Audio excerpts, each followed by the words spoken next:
මතකය දිගේ සිත කියවෙන හෝරාව.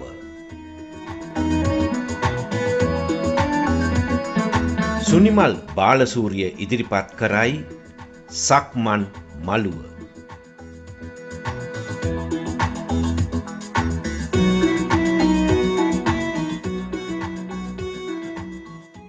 සුබ සන්ධ්‍යාවක් ආදරණීය මිතුරු මිතුරියනි.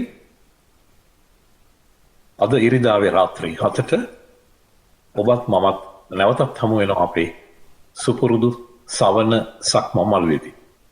අද සක්මන් මළුව අපි වෙනදට ඔබ මා මුණ ගැහෙන සක්මන් මළුවට වඩා කිසියම් වෙනස්කමක් ඔබට දෘශ්‍යමාන වෙන්නට වේවි කියලා මම විශ්වාස කරනවා. මොකද අද අපි සක්මන් මළුවට ආරාධනය කරලා තිබෙන ආරාධිත අමුත්තිය අපිට නිතරම හමු වෙන ශේෂ්ත්‍රයන්ට වඩා පරිබාහිර වූ ශේෂ්ත්‍රයකත් කටයුතු කරනවා. ඒ නිසාම අපිට ඇගෙන් විමසන්නට දේවලුත් වෙනස් වෙනවා. අද අපගේ ආරාධිත අමුත්තිය කැනඩාවේ හැමිල්ටන් නුවරින්. සමාජ මාධ්‍ය ඒ වගේම මුද්‍රිත මාධ්‍යවල බොහෝ විට ඔබේ ඇස ගැටෙන චරිතයක්. ඒ කිමිදියක් විදියට. ඒ වගේම ප්‍රසංග වේදිකාවෙත් ඇය ඔබට මුණ ගැහෙනවා දක්ෂ ගායිකාවක් විදියට. ඒ කියන්නේ එකිනෙකට වෙනස් වූ කලා කුසලතාවයන් දෙකක් අරගෙන තමයි අද අපේ ආරාධිත අමුත්තිය සක්මන් මළුවට ගෙවදුනේ. අපි පිළිගනිමු ඇයව ලියෝනි දර්ශනී අමරතුංග. ආයුබෝවන් ලියෝනි. ආයුබෝවන් සුනිමල්. ආයුබෝවන් වසන්ත. ඔව් මා සතන් කළ යුත්තේ වසන්ත ගැනත්. අද සක්මන් මළුව අපි පටිගත කරන්නේ අන්තර්ජාලය ඔස්සේ. ලියෝනි හැමිල්ටන් නුවර, මම බ්‍රැම්ටන් නුවර, ඒ වගේම වසන්ත ටොරොන්ටෝ නුවරින්. ඉතින් අපි ත්‍රිකෝණයක කොන් තුනක ඉඳගෙන සක්මන් මළුවට ගෙවදෙන්නටයි මේ සූදානම. ලියෝනි මම මේ ඔබ ගැන සඳහන් කරද්දී කවිය ගැන කියපු නිසා මට නිකන් හිතෙනවා අහන්න පුංචි ප්‍රශ්නකින් ආරම්භය ගන්න. මොකද්ද මේ කවියට තියෙන නෑකම? කොයි කාලේ ඉඳලාද කවි ලියන්නේ? ඇත්තටම සුනිමල් මම කවියට ප්‍රවේශ වෙන්නේ නම් ගොඩක් පුංචි කාලේ ඉඳලා. මට ඒකට ආభాෂය වෙනවා මගේ සීයාගෙන්, ඊට පස්සේ මගේ තාත්තගෙන්. ඉතින් ඒ විදිහට ආපු ගමන තමයි අද මම මේ විදිහට මේ ටිකක් විස්තරාත්මකව මේ කවි ලියමින් ඉන්නේ. ඒ කියන්නේ සීයයි ඒ වගේම ඔබේ තාත්තා ගැනයි ඔබ මතක් කරපු නිසා අහන්නේ. ඒ කියන්නේ ඒ අයත් කවි ලිව්වද? මගේ සීයා පුංචි කාලේ කවි කිව්වා. කියන්නේ දැන් අපිව ලං කරගෙන එයා අප්පුඩි ගගහා ඔය මොනවා හරි කියනවා. මට පහු කාලෙක තමයි තේරුනේ මේ සීයා මේ කවි නේද මේ එදා කිව්වේ කියලා. එතකොට මගේ තාත්තා ඊට එතකොටත් මම පුංචි මගේ අක්කට එහෙම ඔය සමස්ත ලංකා කවි ගායනා තරඟවලදී කවි නිර්මාණය කරලා දුන්නා. ඉතින් ඒවයිනුත් මම ආభాෂය ලැබුවා. මම ඒවට ඇහුම්කන් දුන්නා, සතුටු වුණා. ඉතින් ඒ ආభాෂෙම මටත් මෙතනදී ලැබුණා කියලා තමයි මම විශ්වාස කරන්නේ. ඒ කියන්නේ මේ ළමා කාලේ ඉඳලම ඔබ කවියට විවෘතව හිටියා. කවිය ඔබේ දේශවනේ ගැටුණා. මම හිතන්නේ ඒ ඔස්සේ ආපු ආభాෂයක්ම වෙන්නට ඇති. පසු කාලීනව හැකියාවක් විදිහට දියුණු වෙලා තියෙන්නේ. ඔබේ ගම් පළාත ගැන කිව්වොත්? මම ඉපදුනේ කැලණියේ දිප්පිටිගොඩ කියන ගමේ. ඒක හරි සුන්දර ගමක්. ඇත්තටම මගේ පුංචි කාලේ ගෙවුනේ ගමේ. ඉතින් මම හරි සතුටින් මගේ ළමා කාලේ ගැන කතා කළත් මගේ ළමා කාලේ හරිම සුන්දරයි. ඒ ගම ආශ්‍රිතව ඒ ලැබිච්ච ආభాෂෙත් හරිම ලස්සනයි. ළමා කාලය ගැන කියලා කියපු නිසාම අහන්න හිතෙනවා මේ ඒ කාලේ කෙබඳු චරිතයක්ද ඔබ? ඒ කාලේ නම් මම ටිකක් දඟයි. මොකද මං තමයි අපේ පවුලේ බඩපිස්සි. ඉතින් සමහර විට ඒ හුරතලෙත් එක්ක ආපු දඟයක් වෙන්නත් ඇති. හුඟක් මොය පිරිමි ළමෙක් වගේ තමයි මගේ හැසිරීම රටාව තිබුණේ ඒ කාලේ.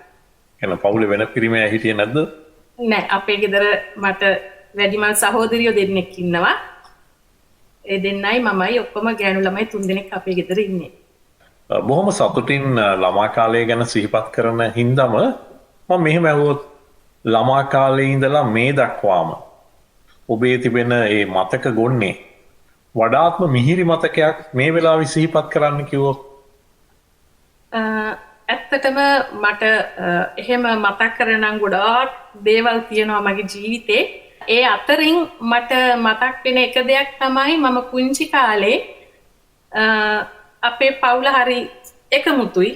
අපේ අම්මා තාත්තා කළ දෙන්න මම අපේ අමුතුම මේ පවුල් පසුබිමක් තිබුණා අපිට. ඉතින් ඒ කාලේ එතකොට මම ගොඩක් චූටි. මට අද වගේ මතකයි අපේ තාත්තා වයලින් ගහන දේ දවස්වල දන්නවා.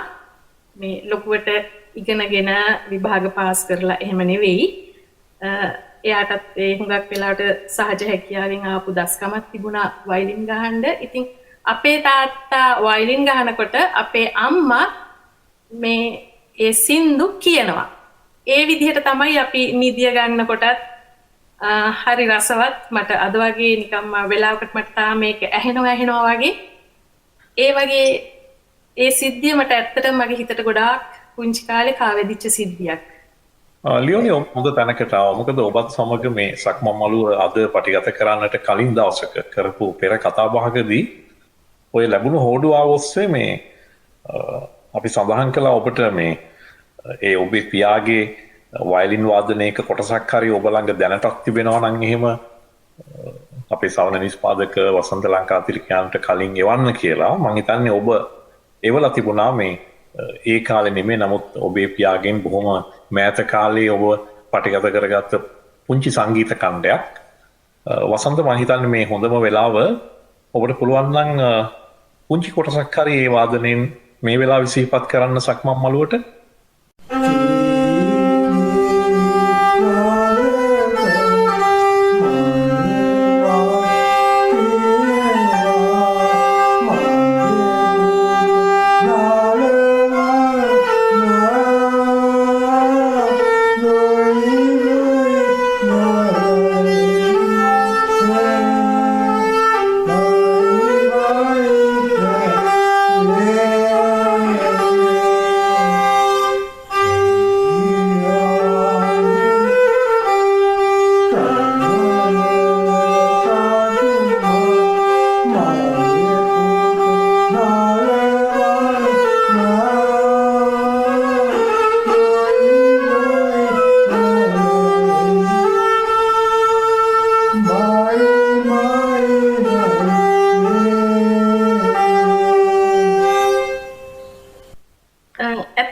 මෙතනදී මට පුංචි දෙයක් කියන්න ඕනේ. මම ඔය මගේ මතකයේ අවදි කළේ දැන් අවුරුදු ගානකට ඉස්සර. ඉතින් මට ඒ කාලේ අපිට පහසුකම් තිබුණේ නැහැ. අපේ තාත්තා ඒ සින්දු වාදනය කරන එකවත් අපේ අම්මා ගායන එකවත් අපිට ලබා ගන්න. ඉස්සර තරම්ම පොඩි අඩුපාඩු තියෙනවා. දැන් එයා ගහනකොට ඉස්සර තරම් මේක මිහිරි කමෙන් අඩුයි. මොකද වයසත් එක්ක ඉතින් චුට්ටක් අබල දුබල තත්ත්වයට පත් වෙනවා. දැන් අපේ තාත්තට අවුරුදු 86ක් වෙනවා. ඉතින් ඒත් මං සතුටුයි මේ විදිහට හරි මට මේ වාද්‍ය ඛණ්ඩේ මගේ ළඟ සුරකියව තබා ගන්න වාසනාව ලැබිච්ච එක ගැන. ලියෝනි මං හිතන්නේ ඒක අඩුවක් විදිහට සැලකිය යුතු නැහැ. මොකද හේතුව අපි හැමෝම වියපත් වෙනවා. මේ වියපත් වීමේදී ඇතිවෙන දුබලකම් මං හිතන්නේ ඒවා අපි අඩුපාඩු හැටියට සැලකිය යුතු නැහැ. ඊට වඩා මං හිතන්නේ එහි තිබෙන සිහිවටනාත්මක ගුණය, ඒ කියන්නේ නැවත නැවත ඒක අහන්නට, ඒ ගැන හිතන්නට ලැබිලා තිබෙන අවස්ථාව ගැන මම හිතන්නේ ඔබ සතුටු විය යුතුයි. මම හිතන්නේ අපේ සක්මන් මළුව ශ්‍රාවක ශ්‍රාවිකාවියනුත් මම හිතන්නේ මම මේ දරපු අදහසට බොහොම එකඟ වේවි කියලා. අපි තව ටිකක් එහාට කතා කරමු ලියෝනි. මම ඔබෙන් අහුවොත් ඔබ කවියට කැමතියි කියලා. ඇත්තටම මං හිතන්නේ මට අර පුංචි කාලෙත් එක්ක ආපු ආభాෂයත් එක්කමත් ඒ කවි ගායනා කරනකොට ඒකේ තියෙන අර අමුතුම ලයාන්විත අර ස්වර රටාව තාලේ ඒ හැම එකත් එක්කම වෙන්න ඇති. මං හුඟක්ම මේ තරම් මේ කවියට ඇලුම් කරන්නේ කියන එක මට තේරුණා. ඉතින් මේ ඒ කවියේ එන මේ ස්වර රටා ලයාන්විත බව ගැන කතා කරපු නිසාම මං ආසයි අපේ කතාව ඉදිරියට ගෙනියන්න කලින් සක්මන් මළුවේ ඔබලවාම කවියක් ගායනා කරව ගන්න. පුළුවනිද? ඔව් පුළුවන්. මම ගායනා කරන්නම්. සඳලියෙන් මෙවින රූපන හරියගය ඇත හිත නගන්නට සිතෝවම එහි රඟය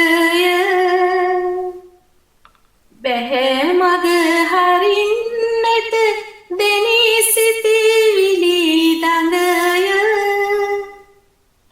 නැත ඉඩ කඩක් ප්‍රිය සොඳුරිය මාළඟය මේ බොහොම ලස්සනට ගායනා කරලා ලියුනේ මේ අර සිතිවිලි දඟය කියලා කියපු නිසා අහන්න හිතෙනවා මේ දැන් මේ කවි මේ ලියනවාද දැන් මේ කවිය ඉස්සරලම අහන්නම්කෝ කවිය ඔබ ලියපු කවියක්ද නැතිනම් වෙනත් රචකයෙකුගේද නෑ ඇත්තටම මේක මේ මම රචනා කරපු කවියක් ඉතාම ඈත කාලයේදී ඉතින් එතකොට අහන්න හිතෙනවා ඉතින් කවි ලියනවද ලිය වෙනවද කියලා සමහරක් වෙලාවල් තියෙනවා මට යම් යම් දේවල් දැක්කහම මට ඉබේටම හිතෙනවා මම මේකට මොකක් හරි කවියක් ලියන්න ඕනි කියලා. ඒ කියන්නේ හුඟක් වෙලාවට ගත්තොත් අපේ මේ කවි සිතත් හරි දඟයි. එහෙට මෙහෙට දුහනවා කියන්නේ තව කෙනෙක්ගේ දෙයක් වුණත් දැක්කාම ඒක මට මගේ කරගෙන මගේ විදිහට කවියක් ලියන්න මට කල්පනාවක් එනවා ඒ වෙලාවට. දැන් මේ ඔය ඔබ සඳහන් කළාට ඔබ ගායනා කළ කවිය ඔබේ සිතිවිල්ලක් හැටියටද ලියුනේ නෑ නේද? මට හිතෙනවා අර මේ ඒ කවියේ 3 වෙනි නැත්නම් 4 වෙනි පදයේ කියවන දේත් එක්ක බලපුවාම ඒක ඔබේ අත්දැකීමක් හැටියට නෙමෙයි ඔබ ලියන්නේ. ඔව් මම ඇත්තට මේක මගේ අත්දැකීමක් නෙමෙයි. නමුත් ඒ මගේ ළඟ හිටපු කෙනෙක් මෙන්න මේ වෙලාවේ මේ විදිහට හිතනවා ඇති කියන සිතුවිල්ල මට හිතට ඇවිල්ලා තමයි මම ඒක ඒ විදිහට ලිව්වේ.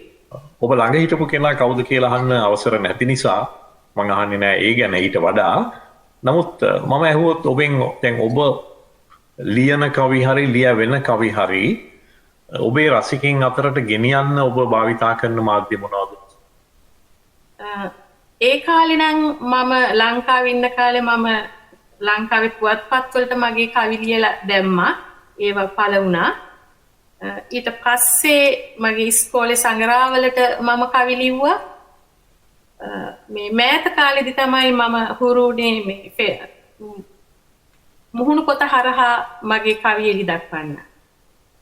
මම හිතන්නේ මුහුණු පොතේ ඔබ බොහොම ජනප්‍රිය කිවිඳියක් ටොරොන්ටෝ අවට සිටින අය අතරේ නම් මොකද නිරන්තරයෙන් අපි දකිනවා ඔබේ නිර්මාණ මුහුණු පොත ඔස්සේ. ඒ ඇරෙන්නට ඔබේ නිර්මාණ අප දකිනවා මේ බොහෝ විට දසත පුවත්පතින් මම දන්නේ නැහැ ඔබ යාත්‍රා පුවත්පතට ලියනවාද කියලා. නමුත් පුවත්පත් වලිනුත් අපි ඔබේ නිර්මාණ දකිනවා. ඔව් මම මෑත කාලෙදී පුවත්පත් වලටත් මගේ නිර්මාණ යොමු කළා. ඉතින් මට කියන්න හරි සතුටුයි. ඒ වගේම මම මේ අවස්ථාවේදී ස්තුතිවන්ත වෙනවා දසත පුවත්පතට සහ යාත්‍රා පුවත්පතට. ඒගොල්ලෝ බොහොම සතුටින් මගේ කවි පළ කළා ඒ පුවත්පත්වල. ඉතින් මම මේක අවස්ථාවක් කරගන්නවා ඒ අයට ස්තුති කරන්නත් එක්කම. ලියෝනි මං හිතන්නේ අපි සක්මන් මල්ලුවේ තරමක් දුර මේ වන විට පියමැනලා තිබෙන නිසා ඔබ තෝරාගෙන තිබෙන මුල්ම ගීතය වාදනය කරන්නටයි අපි සූදානම් වෙන්නේ.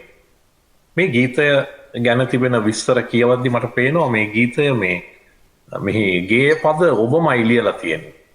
ඒ නිසා මං හිතන්නේ කතා කරන එක වඩා හොඳයි ඔබම. ඔව් සුනිමල් මම තෝරගන්නේ මම විසින්ම රචිත සෙනෙහස කැටිවූ කියන ගීතයයි. ඒ කවිය මම ලිව්වේ කැනඩාවට ආවට පස්සේ. එතකොට එතනදි මට හම්බ වෙනවා බොහොම හොඳ සංගීතඥයෙක් තිස්ස ගුණසේකර කියලා. ඉතින් ඔහුගේ ඉල්ලීමකට තමයි මම එතනදි මේ ගීතය රචනා කරන්න පෙළඹෙන්නේ. තිස්ස කිව්වහම ඒ නමත් මම හිතන්නේ ටොරොන්ටෝ ආවට ඉන්න අපට අමුත්තක් නෙවෙයි. ඔබ බොහෝ සංගීත නිර්මාණ වලට පසුබිමින් දායක වෙන තවත් ටොරොන්ටෝ ආවට සිටින දක්ෂ සංගීතඥයෙක්. ඉතින් ඒ කියන්නේ ඔබ සඳහන් කරන්නේ ඔහුගේ ඉල්ලීමට තමයි ඔබ ගීතය ලිව්වේ කියලා. ඇත්තටම එතනදී ඔහුට තව කෙනෙක්ගේ ඉල්ලීමක් ඇවිල්ලා තියෙනවා ඒගොල්ලන්ගේ උවමනාවකට ගීතයක් හදලා දෙන්න කියලා. එතකොට ඔහු මාව ඒ කාර්ය දැනගෙන හිටපු නිසා මට යොමු කළා ඒ ඉල්ලීම ලියෝනි ඔයාලට පුළුවන්ද මට මෙන්න මේ විදිහට ගීතයක් හදලා දෙන්න කියලා. ඉතින් ඒ අනුව මම මේ ගීතය රචනා කරනවා. ඒකට මියුසික් පැත්තෙන් ඒ තනුව නිර්මාණය කරන්නේ තිස්ස. ඒත් එක්කම ඒක ගායනා කරන්නේ තිස්ස ගුණසේකර. හොඳයි එහෙමනම් මම හිතන්නේ හොඳම අවස්ථාව අපි ගීතයට සවන් දෙමු. ඔබේ හැකියාවක් මැන බලමු. ඉන්පසුව නැවත සක්මන් මළුවේ පියමන් කරමු.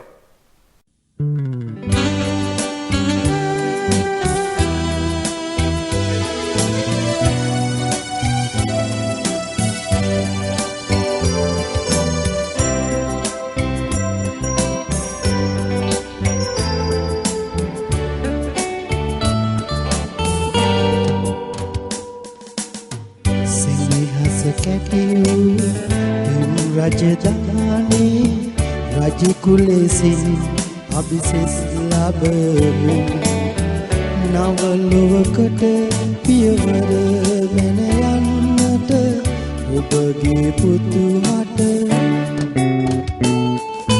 දුමන අවසරවැනියනි සිනහස කැටි වූ පෙම් රජධානී රජ කුලෙසින් අභිසෙස් ලැබෙමු නවලොවකට පියවර මැන යන්නට ඔබගේ පුතු හට දුමන අවසරවැනියනි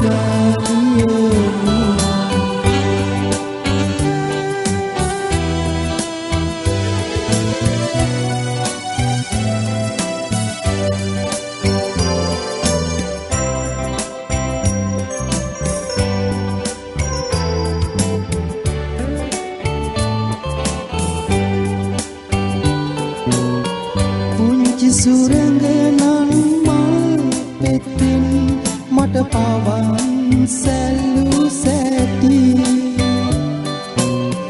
හඳ මාමා රන් තැටියෙන් කිරි පැණිගෙන විත් දුන්නු සැටි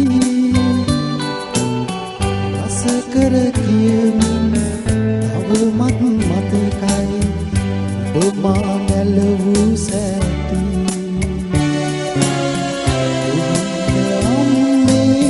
සාගරයක් බඳු සෙනෙහස හැටි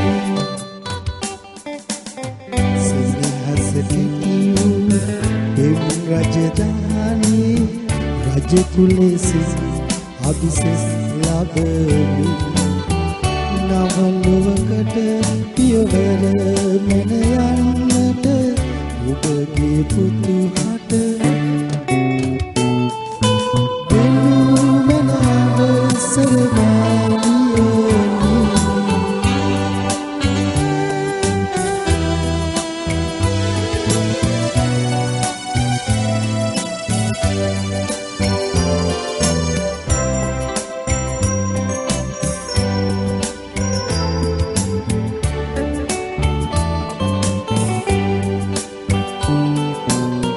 මල් වයසේ සිතුවිලි එකිනෙක එබිකම් කර සිතට හොරෙන් ආදරයක සුවදැනුනා නොයිදුල් මා හදවත කැඹුරින් මට සමුදෙන්නක විසඳා කඳුලැන් ඔබගේ ඔය දෙනෙතින් භවයම වේවා ඔබ මගේ අම්මා උපන් සෙනෙහස කෙටි වූ පෙම් රජධානී රජ කුලෙසින් අභිසෙස් ලැබෙමු නවලොවකට පියවර බැන යන්නට ඔබගේ පුතු හට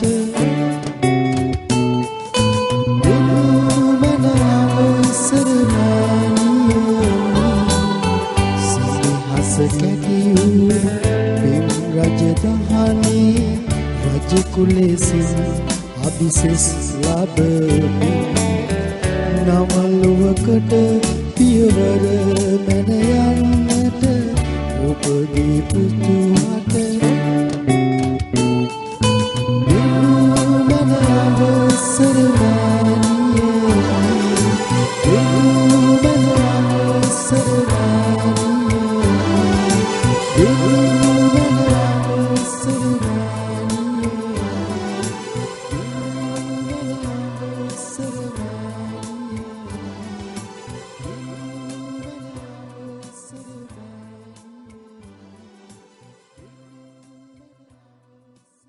සෑම ඉරිදාවකම රාත්‍රී 7ටත් ඉන්පසු වෙන සිකුරාදා නැවත ප්‍රචාරයක් ලෙස රාත්‍රී 7ටත් ටොරොන්ටෝවේ සිට අන්තර්ජාලය ඔස්සේ විකාශනය වන සවන ගුවන්විදුලියේ සක්මන් මළුව සමගිනුයි ඔබ මේ සම්බන්ධව සිටින්නේ. අද සක්මන් මළුවේ අපේ ආරාධිත අමුත්තිය ලියෝනි අමරතුංග මහත්මිය හැමිල්ටන් නුවරේ. ලියෝනි මේ අපේ සාමාන්‍ය පුරුද්දක් තියෙනවා සක්මන් මළුවේ අපිට කවුරු හරි අමුත්තෙක් හෝ අමුත්තියක් හමු වුණාම ඔහුගේ හෝ ඇයගේ තිබෙන දක්ෂතාවයන් ගැන කතා කරන්න. දැන් ඔබ කවියට බොහොම කැමති කවියෙන් ඔබේ අදහස් එලි දක්වන්නට කැමති කෙනෙක් හැටියට අපි හඳුනාගෙන ඉන්න නිසාම අද සක්මන් මළුවේ මට වැඩිපුර කතා කරන්න වෙන්නේ කවිය හා ඔබ ගැන.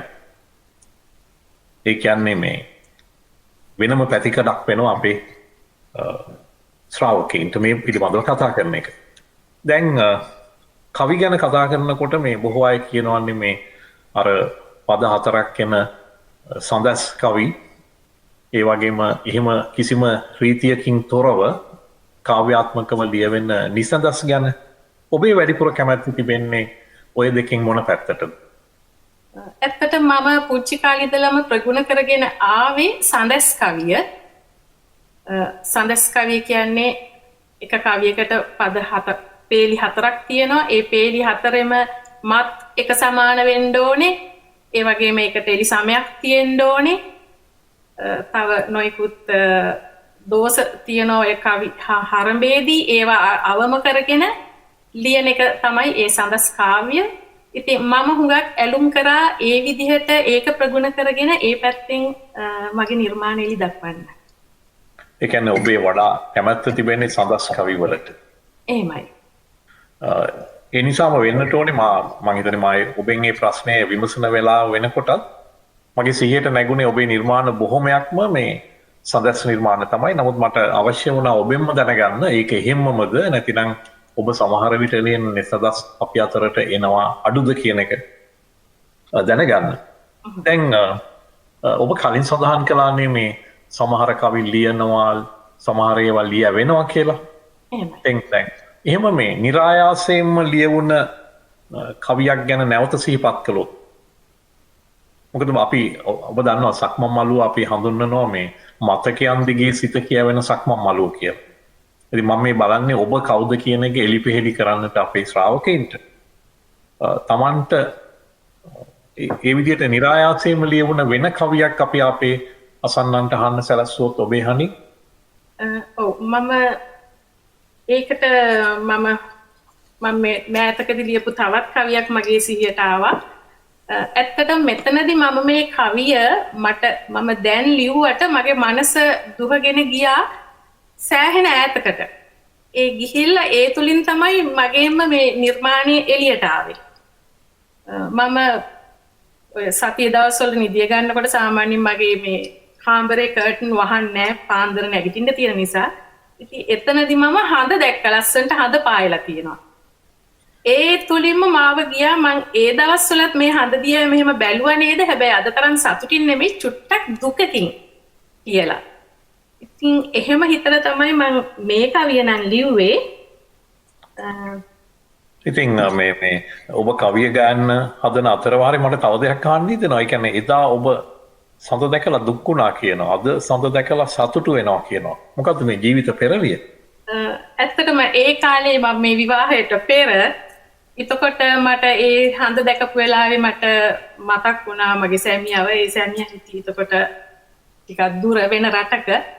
එතකොට මට යාව මතක් වුණා නිතැතිම්ම. ඉතින් ඒක තමයි අර හිතට පොඩ්ඩක් දැනෙච්ච දුක. මේ ඔබ කියන සඳ ඔබේ සැමියා කියන්නේ මේ විවාහයට පෙර සඳ කියන්නේ දුකක්, විවාහයට පසුව සඳ කියන්නේ සතුටක්. අමුතු නිර්වචනයක්. ඒක ලැබිච්ච අර වාතාවරණය අර වටපිටාව පසුබිම අනුව ඒක එහෙම වෙන්නේ. මම හිතන්නේ ලොකු කතන්දරයක් ඔබ කෙටියෙන් කිව්වේ. අපි ඔබේ කවි අහලා හිටියොත් ඔව් ඒක මම මෙන්න මෙහෙමයි ඒක රචනා කරන්නේ. මැව්සිහින පොද තාම තනි රකී මගේ හදට ළඟ දැවටි කියු කතා සිහිව එයි දැනි පෙමට. දින ගණන් මග බලා සිටින් එන තුරු පැලට යලි දකින්න තුරු ඔයා මොටද පුන් සඳ මෙමට. බැඳිසෙනෙහි බොඳ නොවේ සතුට කිය ලන්වීම යලි යලි දකින්නට මග බලයි තුන් යාම. එදා නුඹ මගේ හිතත් රැගෙන ගිය හින්දාම ලය දවයි දරාගනු නොහැක මේ වෙන්වීම. මටම පමණක් උරුම බවකි හද කොඳුරන්නේ නෙතු කොනේ උණු කඳුළු බිඳු ඔහේ නලියන්නේ. අද හෙටම එයි කියා දුක තුනී කරගන්නේ මදනලක ඔතා එව් හාදුවයි එය දන්නේ. එන්න එහෙම තමයි මං ඒ කාලේ මගේ හිතේ තිබිච්ච හැඟීම.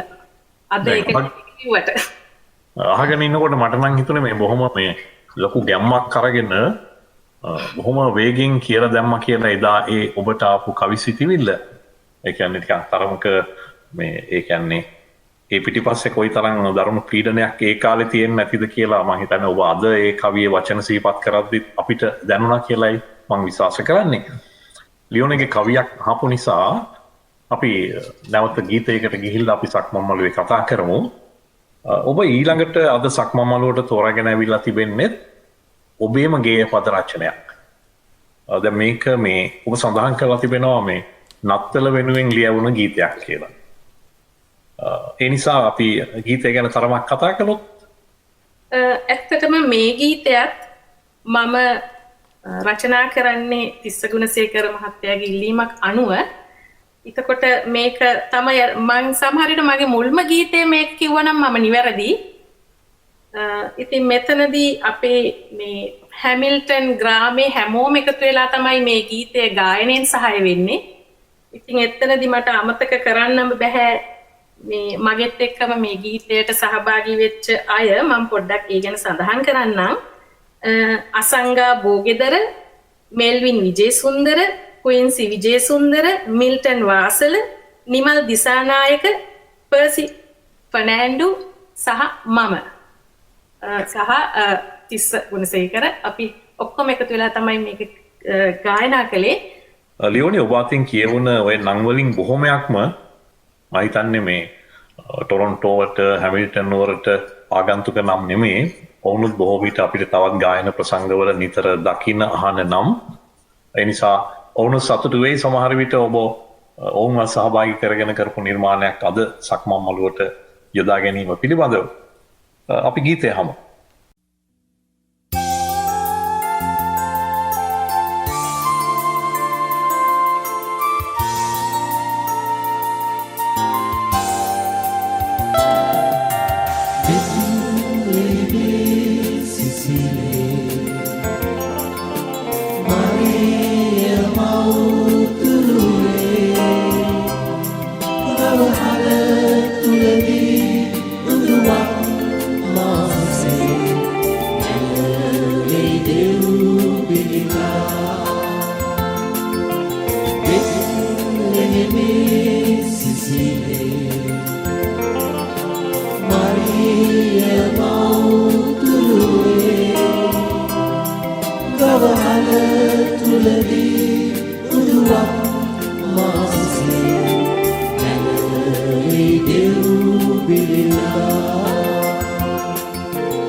Summer බෙදෙනා දිනුබිලේ දුන්නෝ දිනුනා දෙලෙමේ සිසිලේ මරිය මෞතුරුවේ ගවහර තුලදී උළුවක් මාසේ වේදිනුබිලිලා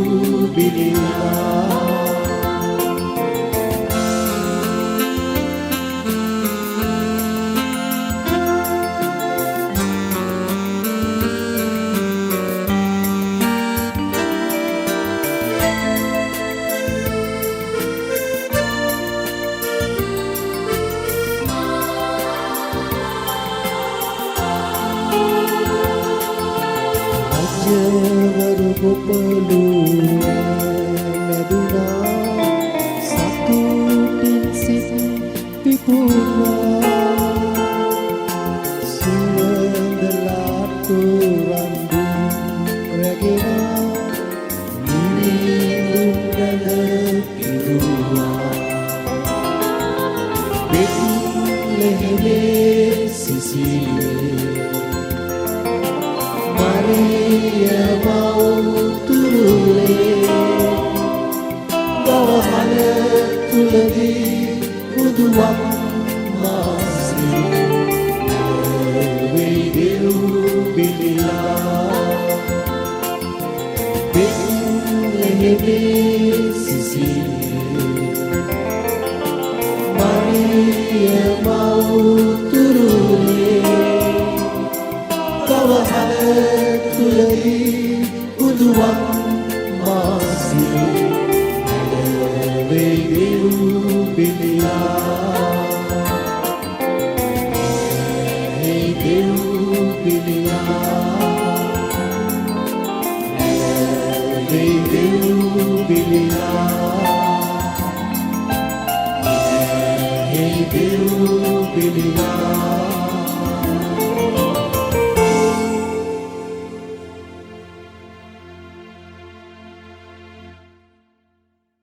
සෑම ඉරිදාවකම රාත්‍රී 7ට ටොරොන්ටෝ නුවර සිට අන්තර්ජාලය ඔස්සේ විකාශනය වන සවන ගුවන්විදුලියේ සක්මන් මළුව සමගිනුයි ඔබ මා මේ සම්බන්ධව සිටින්නේ.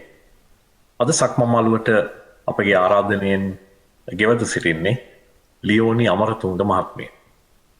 ලියෝනි ඔබ වඩා හඳුනන්නේ කවි ලියන චරිතයක් විදිහට නිසා කවිය ගැන තමයි මට වැඩිපුර කතා කරන්න තිබෙන්නේ. නමුත් මම මේක මේ බොහොම මේ ශාස්ත්‍රීය සාකච්ඡාවක් බවට පත් කරන්න සූදානමක් නැහැ. අපේ සක්මන් මළුව බොහොම සැහැල්ලුවෙන් අපි මේ ගමන යන්නේ.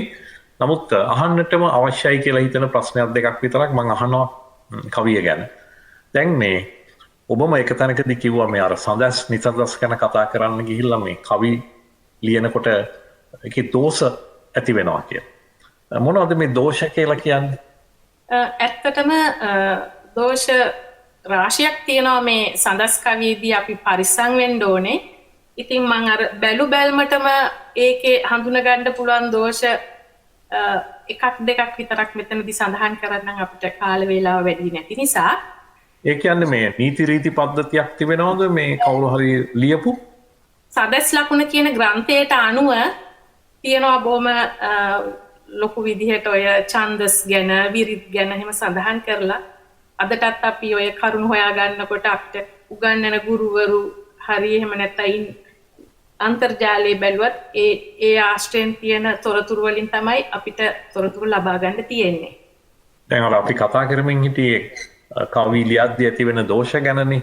ඔව් ඒ දෝෂ ගැන කතා කරද්දී ඒවත් ඒ කාලෙම ඒ පොත්පත් වලින් එන විදිහට තමයි තියෙන්නේ. උදාහරණයක් ගත්තොත් උදාහරණයක් ගත්තොත් අපි කවියේදී මුලින්ම තියෙන්න ඕනේ හරියට මාත්‍රා. ඒ කියන්නේ අපි සාමාන්‍ය සඳසක් කියලා හඳුන්වන්නේ ඡන්දසක්. එතකොට අපි මේ කියන කවියට අපි කියන්නේ සීපද කියලා. එතකොට ඒ සීපද තව විදියකින් සිව්පද කියලා කියනවා. ඒ කියන්නේ මේ පේලි හතරක් තියෙනවා. ඒ පේලි හතරෙම පාදේ මත් සමාන වෙන්න ඕනේ. එහෙම සමාන වුණොත් තමයි අපිට ඒක ලස්සනට අර සුගායනීය විදිහට ඉදිරිපත් කරන්න පුළුවන්. එතකොට ඊට අමතරව තව තියෙනවා පුනරුද්දෝෂ කියලා දෙයක් තියෙනවා. ඒ කියන්නේ එකම කවියක් ඇතුලේ අපිට එකම වචනේ පාවිච්චි කරන්න බෑ කීප පළක. එක වචනයක් ඒ කවියට යන්න ඕනේ එක තැනක විතරයි. ඒ හා සමාන තේරුම් දෙන වෙන වචන පාවිච්චි කරන්නත් බෑ. ඔබ කියන්නේ එක පේලියක් ඇතුළතද? නෑ, ඒ මුළු කවි පන්තියේම ඒ පේලි හතරෙම එක වචනේ අපිට පාවිච්චි කරන්න බෑ. එක සැරයකට වඩා. එක සැරයකට වඩා පාවිච්චි කරන්න බෑ. ඒ වුණාට ඒකෙන් ඒ එක වචනේ වුණත් දෙන්නේ විවිධ තේරුම් නම් ඒක එතනදී අපිට යොදා ගන්න පුළුවන් කිසිම ගැටලුවක් නැහැ. දැන් ඔබට පුළුවන්ද මේ ඔය කතා කරපු දේ පැහැදිලි කරන්න උදාහරණයකින් හෝ දෙකකින්? ඒ කියන්නේ එහෙම දෝෂ තියෙන මම හිතන්නේ මා වඩාත්ම කැමති ඔබ දැන් බොහෝ කාලයක් තිස්සේ මේ නිර්මාණ කරන නිසා සමහර විට මේ ඔබ අතීතයේ ඔබ ලියපු කවිත් වර්තමානයේ ඔබ ලියන කවිත් සම්බන්ධ කරගෙන මේ ගැන කතා කළොත් ඔබට උදාහරණ ඇති බොහොමයක්. ඔව්, උදාහරණ නම් ගොඩක් තියෙනවා. මම මෙතනදී මම දැන් කතා කළේ පුනරුද්දෝෂ ගැනනේ. එතකොට මම මෙතනදී මම කියන්නම් මම පොඩි කවියක් ඒක මම විසින් රචනා කරපු මම ඒ කවියට යන්න ඉස්සෙල්ලා පොඩි දෙයක් කියන්නම්. මම මේ කවියේ භාවිතා කරනවා සඳ කියන වචනේ. හැබැයි මම සඳ කියන වචනේත් පාවිච්චි කරනවා තැන් තුනක මේ කවිය ඇතුළත. ඒ වුණාට ඒ තැන් තුනේම මම සඳ කියන්නේ එකම දෙයකට නෙමෙයි. විවිධ තේරුම් ඇතුව තමයි ඒ සඳ කියන වචනේ පාවිච්චි කරන්නේ. එතකොට මම එතනදී ඒ එක වචනේ පාවිච්චි කළාට එතනින් මම අර පුනරුද්දොස් කියන පුනරුත් වෙන එකෙන් මිදිලා තියෙන්නේ. ඒ කියන්නේ ඔබ නිවැරදි කියලා ඔය කියන්නේ. ඔව්. ඒක මම පොඩ්ඩක් කියන්නම් ඒකේ වචන ටික. කවුරු කෙලෙසක කීවමුත් නාඹර සඳට බැඳි නිමල හදවත මටම කීකරු නොවී වියරුව සැරි සරයිරුව සොයා මිහිමත සැඟව රතඹර දෙසින් නොච්චම් කරන සඳ පෙම්බර වූ සඳවත හැඟුම් විසිරී ගියේ නොදැනිම සිහි වෙලා වත කමල විකසිත. එතකොට ඒ කවියේ මම සඳ කියන එක 3 සැරයක් පාවිච්චි කළා කනා. ලියෝනි දැන් ඔබ සඳහන් කළානේ මේ ඔය කවියේ එකම වචනය නැවත නැවත කියවුණාට විවිධ අර්ථ වලින් නිසා ඒක දෝෂයක් විදිහට සලකන්නේ නැහැ කියලා. දැන් ඔය වගේ තවත් නිතරම අපේ කවීන් අතර සිදුවිය හැකි කියලා ඔබ හිතන තව දෝෂයක් තිබෙනවද? ඔව්, තව ඒ දෝෂ අතරින් තව හොඳටම පේන එකක් ගැන මම කතා කරනවා නම් ඒක තමයි යවහන් දෝෂය කියලා කියන්නේ. ඒ යවහන් දෝෂයේදී අපි දැන් එලිසමයක් ගැන මම කතා කළානේ කලින්. යවහන් කියන අකුරු 4 ඔයා අගට යොදනවා නම් ඊට කලින් තියෙන අකුර හැමතිස්සෙම එක වෙන්න ඕනේ. එහෙම නොවුනොත් ඒක දෝෂයක් විදිහට තමයි මේ කාව්‍ය ශාස්ත්‍රයේදී ගණන් ගන්නේ. උදාහරණයක් කිව්වොත් උදාහරණයක් විදිහට මම ඉස්සෙල්ලම කියන්නම් මම නොදන්න කමට ඒ කාලේ දෝෂ සහිතව ලියපු එකක්. ඒක තමයි මෙහෙම. මනමාලියක වී සැමගේ අසිරි මැදින් සම්මුගෙන යන්න සිතුවත් පාවඩ අතරින් අද මේ පිට වුණේ කාටත් හොර රහසින් ඇය හිනෙහින් විරදෙරුවා කඳුළු තුලින්.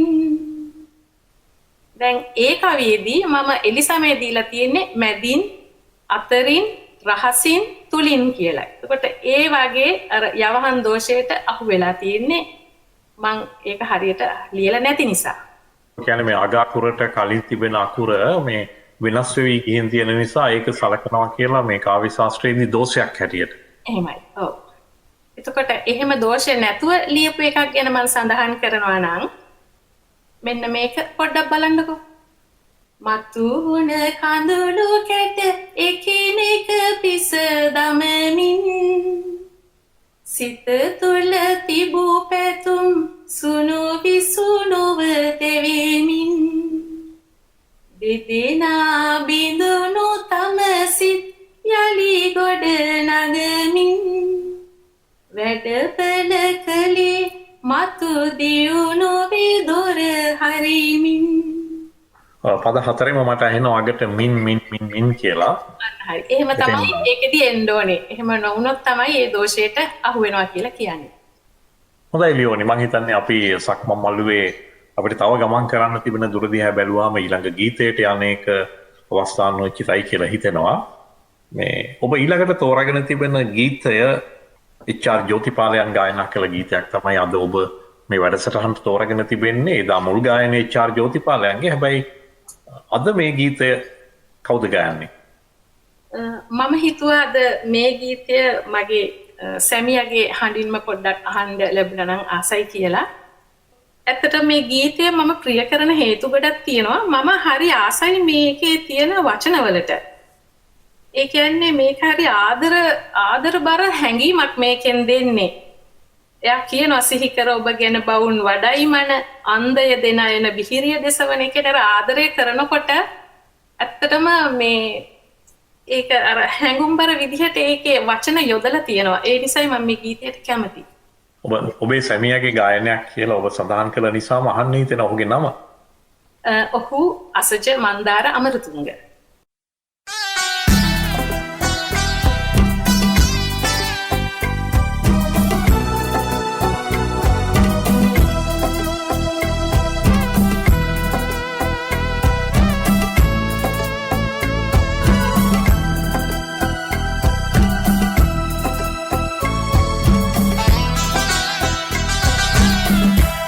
මහල කනවන්නේ නෑ මට ඔබේ සෙනෙහසට හිමි හිස්සාසේ ගෙවෙන්න ධර්මට ගීසයක් බඳිමි මහල කනවන්නේ නෑ මට ඔබේ සෙනෙහසට හිමි ඉස්සහසේ ගෙවින්න තරමට ගීසයක් බඳිමි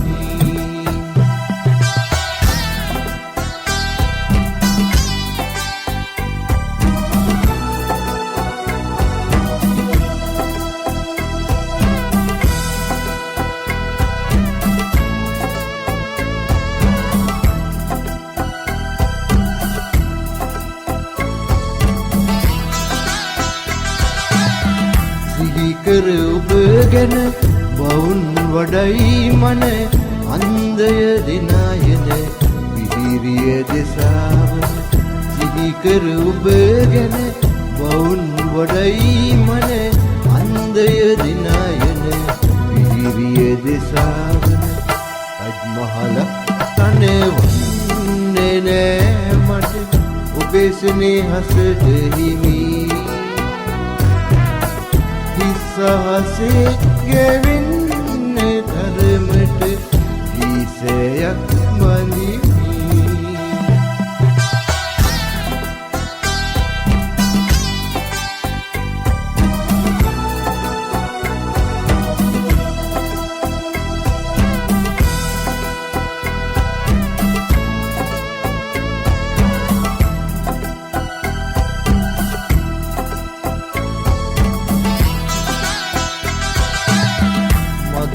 උදානය අමිල නිදානය ඔබමය ජීවය විහිරිය දෙසාවන මගේ උදානය අමිල නිදානය ඔබමය ජීවය විහිරිය දෙසාවන අජ්මහල අනවන්නේ නෑ මට ඔබේ සෙනෙහසට හිමි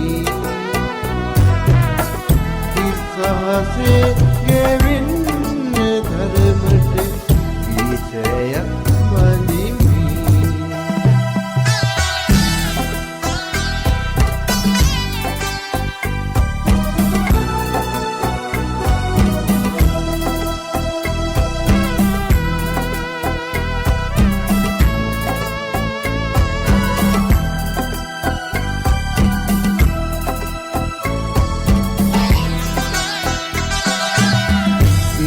එලිය කෙරු මගෙලොව දිනීසුරු අරුපති සහදරු ඔබය මියනැදුරු තිමිර එළිය කිරු මගේ ලොව දිනීසුරු අරුපති සහකරු ඔය වියනැතුරු රජ්මහල අනේ වන්නේ නෑ මට ඔබේ ස්නේහසට හිමි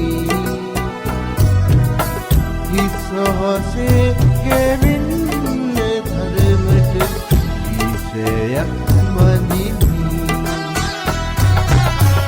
රජ්මහල අනේ වන්නේ නෑ මට ඔබේ ස්නේහසට හිමි හිස්හසේ ගෙවෙන්න තරමට ඊසයක් මදිමි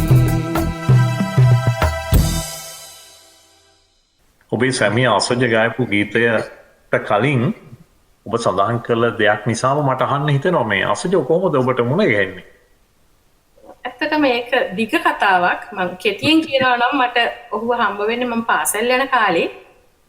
ඉතින් එතන ඉඳන් අපි දෙන්න අතර ඒ ගොඩ නැගිච්ච හිතවත්කම් ආදරයකට පෙරලිලා ওই විදිහට ආපු දිග ගමනකට පස්සේ තමයි අද අපි දෙන්න මේ විදිහට ඉන්නේ. ඒ කියන්නේ මේ පාසල් ප්‍රේමය බොහොම විශාල ප්‍රේමයක් වෙලා තිබෙනවා ඒ කාලෙම. ඇත්තටම. ලියෝනි මේ ඔබ කවි ගැන කතා කරනකොට ඔබ අතින් නොකියවුන වචනයක් තියෙනවා මේ මොහොත වෙනකම්. කවියයි ඔබේ අම්මයි අතර තිබුණේ නැද්ද සම්බන්ධයක්? ඇත්තටම ඔව්. අපේ අම්මා බොහොම මේ අපිව හරියට තේරුම් ගත්ත කෙනෙක්. ඉතින් අපේ මට එක වෙලාවකට මං හරි සන්තෝෂ වෙනවා මගේ කවි ජීවිතේ මම පටන් ගන්නකොටම මම මගේ කවිය ලියුනේ අපේ අම්මා ගැන. මං ඒ තරම් මම අම්මට සමීපයි. ඒ කවිය යොමු වුණේ මගේ ඉස්කෝලේ සංගරාවකට. ඒක මම ගෙදර ගෙනල්ලා අපේ අම්මට පෙන්නුවාම අම්මා ඒ කවිය දිහා බලලා ඒ අම්මගේ සන්තෝෂෙටද මොන හැඟීමද මන් දන්නේ අම්මගේ කඳුළු පිරිච්ච ඇස් දෙක මට අද වගේ මතකයි. මට ඒක හරි අමාරුයි මගේ හිතෙන් ඈත් කරගන්න. බොහොම මේ ඒ වගේ කරුණු මතක් වෙද්දී අපේ හිතට බොහොම සංවේදනාවක් නැගෙනවා ලියෝනි. නමුත් අපි සක්මන් මළුවේ අගභාගයට එන වෙන නිසා මට අවසර නැති වෙනවා ඒ ගැන තවදුරටත් විමසන්නට. අපි ඊටාම තව විනාඩි කිහිපයකින් සක්මන් මළුව හමාර කරන්න තිබෙන නිසාම මම ඇහුවොත් ඔබේ කැනඩාවේ ජීවිතය ගැන කෙටියෙන්. ඇත්තටම සුනිමල් මම කැනඩාවේ අපේ පුංචි කැදැල්ලේ මගේ මහත්තයා මගේ දුව අපි තුන්දෙනා තමයි ජීවත් වෙන්නේ. බොහොම සතුටින් ජීවත් වෙනවා. ඉතින් මගේ මහත්තයා ගැන කියනවා නම් හුඟක් අපේ අසන්නෝ මගේ මහත්තයාව දන්නවා අඳුනනවා. ඔහු තමයි අසජ අමරතුංග. මගේ දුව දසුනි අමරතුංග. ඇය 12 වෙනි ශ්‍රේණියේ මේ වෙනකොට ඉගෙනුම ලබනවා.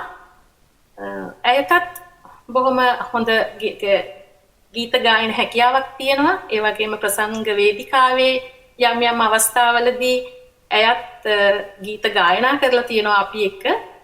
ලියෝනි අද අපට කාලේ ඉතිරිව තිබුණා නම් ඔබගේ දියණියගේ ගීතයකුත් අඩංගු කරන්නට තිබුණ සක්මන් මළුවට. නමුත් මා හිතන්නේ කාලේ හරස් වෙනවා. ඒ ගැන අපි බෙහෙවින්ම කනගාටු වෙනවා.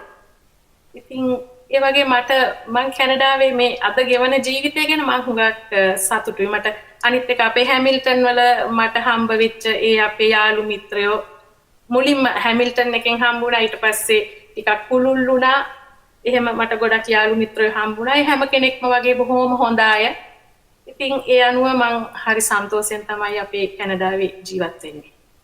කැනඩාවේ ගෙවන ජීවිතය පිළිබඳව ඔබ බොහොම තෘප්තිමත් කියලා කිව්වා. ඒ වගේම ඔබේ සැමියා ගැන කියලා ලකුණු වැඩිපුර එකතු කරගත්තා කියලා අපිට හිතෙනවද? කොහොමවත් ලියෝනි අපිට සක්මන් මළුවේ ලැබිලා තිබෙන කාලය හමාර වෙනවා. මීළඟට ඔබ ඉදිරිපත් කරන්නට බලාපොරොත්තු ඇවිල්ලා ඉන්නේ ඔබම ගායපු ගීතයක්.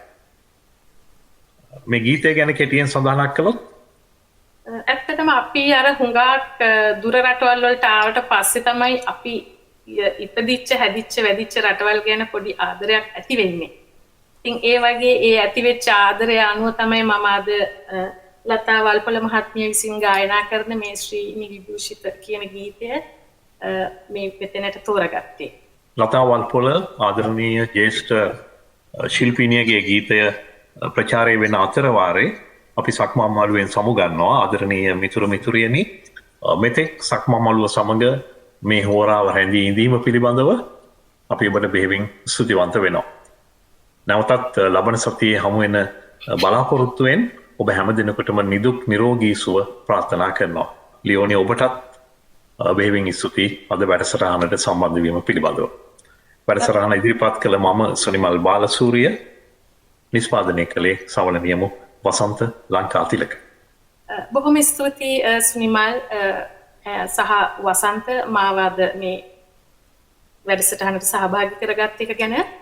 ඒ වගේම මම මේ අවස්ථාව උදව්වක් කරගන්නවා. මට තව ස්තුති කළ යුතු කීප දෙනෙක් ඉන්නවා. මුලින්ම මම මේ කවි ශාස්ත්‍රය අදටත් ප්‍රගුණ කරමින් ඉන්නවා. එතනදී මට මේක ප්‍රගුණ කරගන්න උදව් උපකාර වෙච්ච චරිත ගොඩාක් ඉන්නවා. මම මෙතනදී එක එක්කෙනාගේ නම් කියන්න යන්නේ නැහැ. මොකද එකක් හරි කියන්න බැරි වුණොත් මට ලොකු අඩුපාඩුවක් මගෙන් වෙන නිසා. ඉතින් ඒ අනුව මම ගුරුහරුකම් ගන්න මට යම් යම් අවවාද අනුශාසනා ලබා දෙන හැම කෙනෙක්ම මම ආදරෙන් ගෞරවයෙන් මේ අවස්ථාවේදී මතක් කරනවා. ඒත් එක්කම මට තව ඉන්නවා මම නොදුටු මිතුරියන් දෙදෙනෙක් ඉන්නවා ලංකාවේ. මම අද වෙනකන් ඒගොල්ලන්ව දැකලා නැහැ, හම්බ වෙලා නැහැ.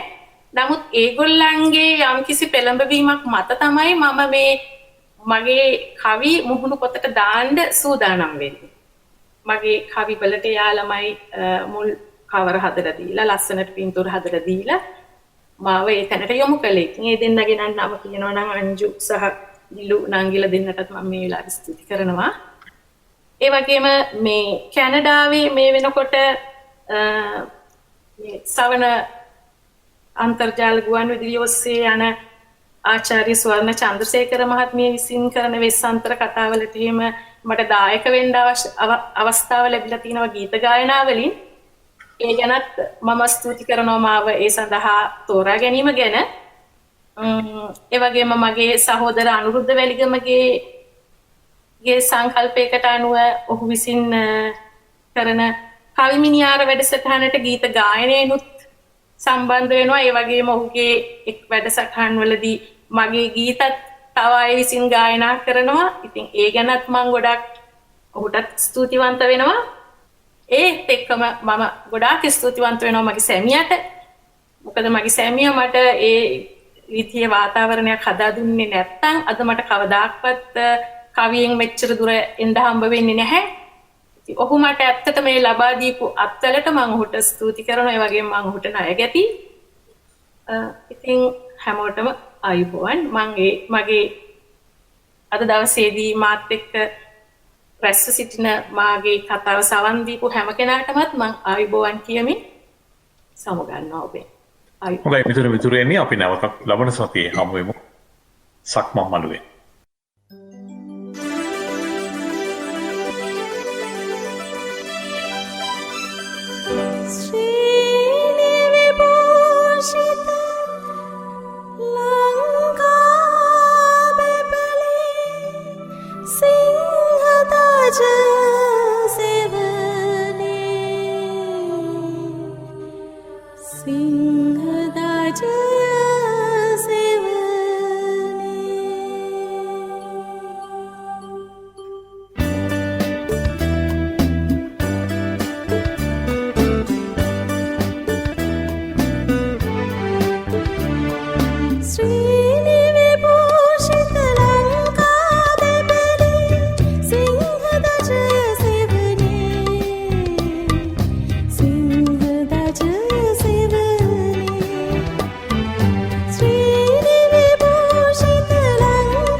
This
සිහ අසුන අරා මොරණේ රකිමු අපේ ලංකා ශ්‍රී විභූෂිත ලංකා බෙබලේ සිංහ දජය සෙවනේ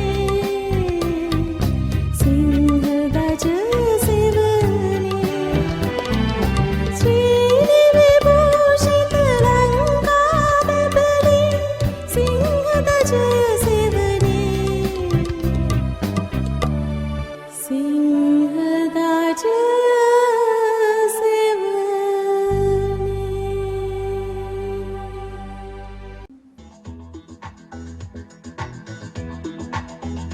සවන සක්මන් මළුව මතකයේ දිගේ සිත කියවෙන හෝරාව කැනඩාවේ සවන අන්තර්ජාල ගුවන්විදුලියේ වැඩක්